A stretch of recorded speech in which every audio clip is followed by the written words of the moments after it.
Hey guys, David here from Gatwick.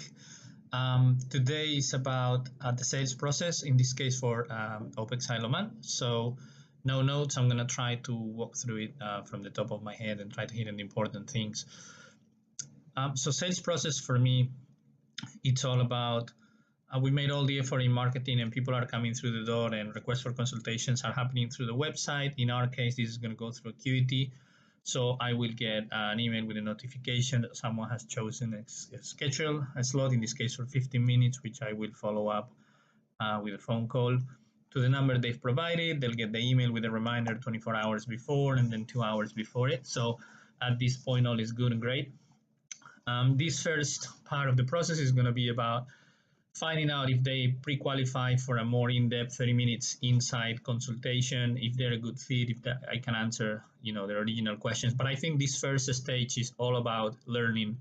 It's a great opportunity to listen what got them to us, why, and what they think they are getting into and what is their idea. So that way we can test what perception of the brand is out there and what sort of understanding they have of what Opex IOM is going to be. So I'll go ahead and make this phone call, try to break the ice, and then rather than trying to pitch right away, I would ask them, hey, it's great that you're interested in this.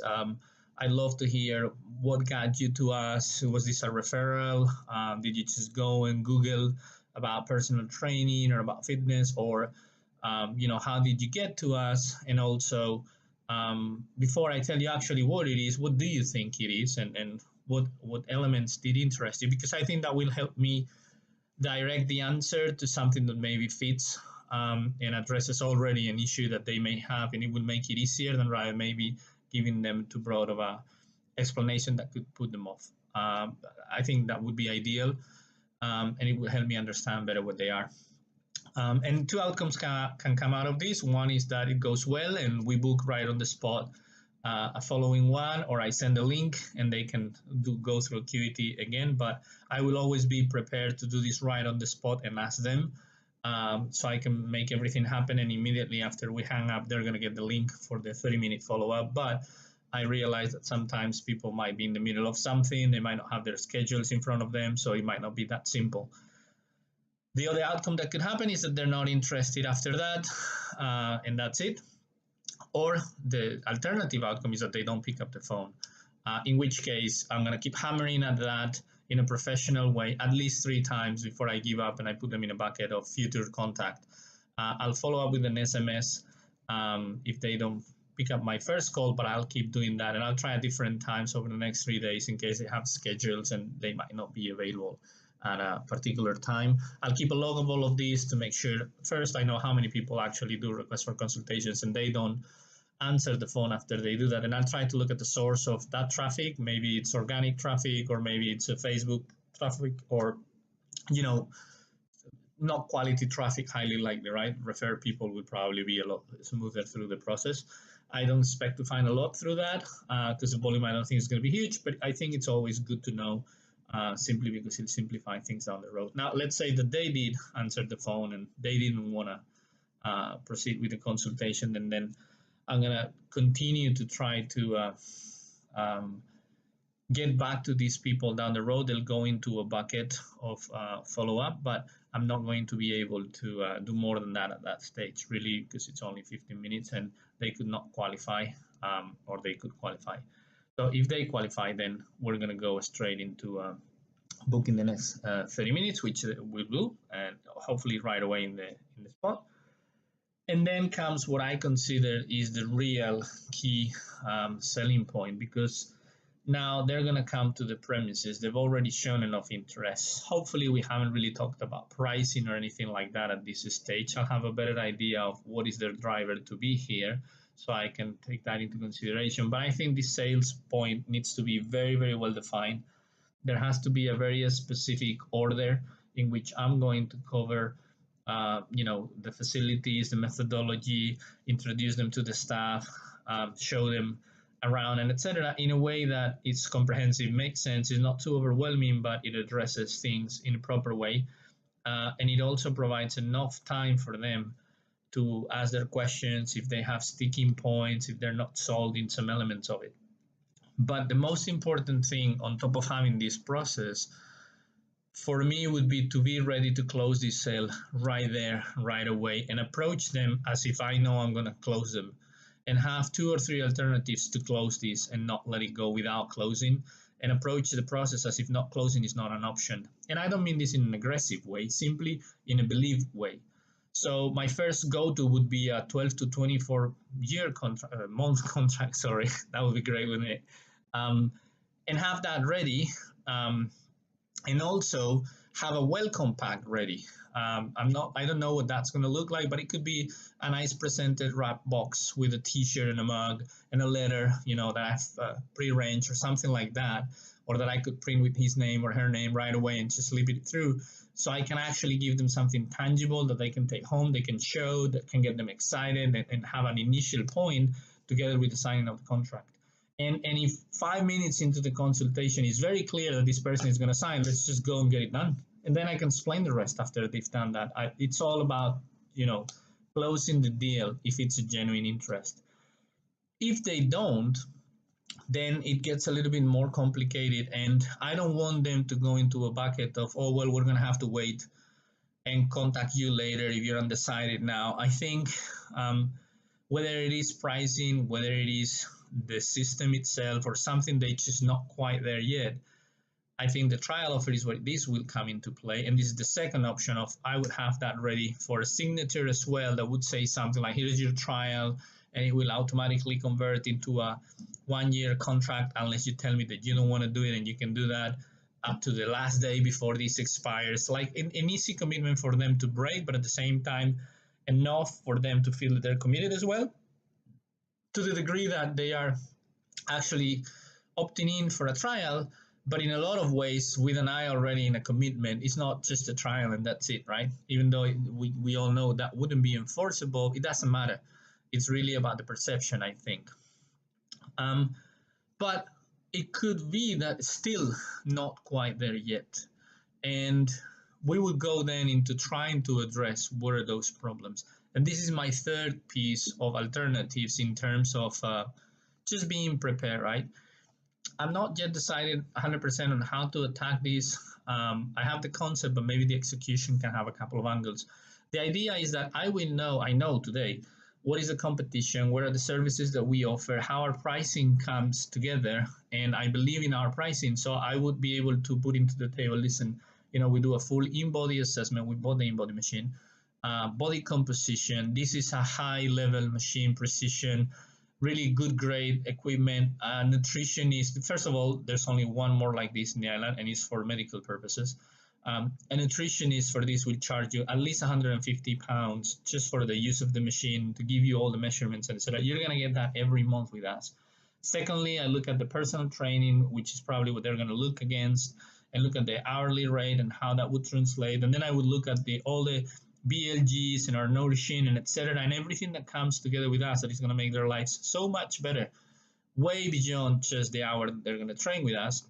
Bundle all of that in a way that they could not refute the pricing or the service. And if at this point I cannot convince them, I think this person is just not a fit. They might have talked the talk, but they're not really willing to walk the walk. And the only alternative I see here, other than moving them into a bucket for retargeting later on, maybe they're at a stage in their life where it's just not the time for them. Could be that they came, but they don't have the financial capability, but for whatever reason, they just wanted to come. Hopefully, I'll pick up on this through listening to what they do for a living and these sort of things in the conversation, trying to learn a little bit more about who they are if I don't know already ahead, because thankfully the Isle of Man is a small place. And I'm trying to learn as much as I can about the person before they come up. But I'd like to try, there will be members that are going to be very close friends because they will follow me to the end of the world through my previous coaching. There's not a lot of them, but at least a few. And I know these people will want to preach what they love and help me and build a community and feel that they're used to it. So I think approaching it in a way of, listen, I understand all your concerns. I think maybe it would help you to just have a chat with someone that's been here, a member for a while and from the beginning. And maybe if you hear about the experience directly from another person, it can help you make your decision. I would only really do this if I believe this person is genuinely undecided. If this was a car sales and I really see the person can afford the car and it's just not quite there because they think, it's going to affect maybe their perception of other people about their lifestyle or their image or whatever, and I can get someone to tell them, listen, I bought that car and actually people loved it, and on the contrary, then another colleague bought another one, then they would be very prone to do that, right? So I'm looking for some of that. And again, I don't have any expectation. I haven't asked any other OpEx gyms was like the ratio of people that they have that gets to that stage. I don't think it's going to be massive, um, because I think everything we're going to do is going to lead to a very clear understanding that this is a premium business from every touch point you have with us. So by the time you get to our door for a 30-minute sales consult, you should already know that this is not your average experience and that this is not a cheap experience by any stretch of imagination. This is high value for money. So it could still happen, right? All of these buckets of things that are not going to work but have gone through different stages, we don't want to lose all that effort and all that investment. They're going to go into different audiences, and the same person can be in 3 different audiences for different purposes, of people that shown an interest, got to us, and actually took the effort to fill a form and request a consultation.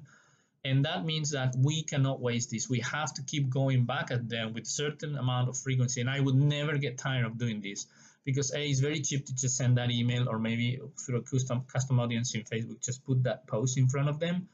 And if they already show that interest at some point, again, I cannot count how many times I've seen ads on YouTube, pre-rolls, etc., or just things on my timeline on Facebook, and I'm like, yeah, whatever, I don't know. There's this big car buying car company. Not compare the market. See, they're not doing a good job because I can't remember the name, but I know it's a site to compare car prices. And they just keep banging everything. It might be because I like cars and bikes and I watch some of those videos that I see it all the time. But I can guarantee you right now it's not relevant for me. But the day it is and I do a Google search, I'll have it in the top of my head and I'll remember it, and that's the day maybe I go ahead and decide to purchase. So it's not wasted time in my opinion. That's why it's going to be critical for us to keep a quality log of the people that has come through the funnel. And really it's just as easy as that. The other thing I would add that I don't think I added on the mapping process yet is that if they come through a referral, I will somewhat really reinforce at the end of the process when I finish the sale that we encourage them to refer others. And maybe I'm thinking about a different welcome pack if the person is referred than if it's not referred, with a simple detail as maybe a small chocolate or whatever it would be inside the box. Maybe it's not a chocolate, maybe it's an RX bar that says, hey, this is for X and Y, because you should thank them because they just changed your life.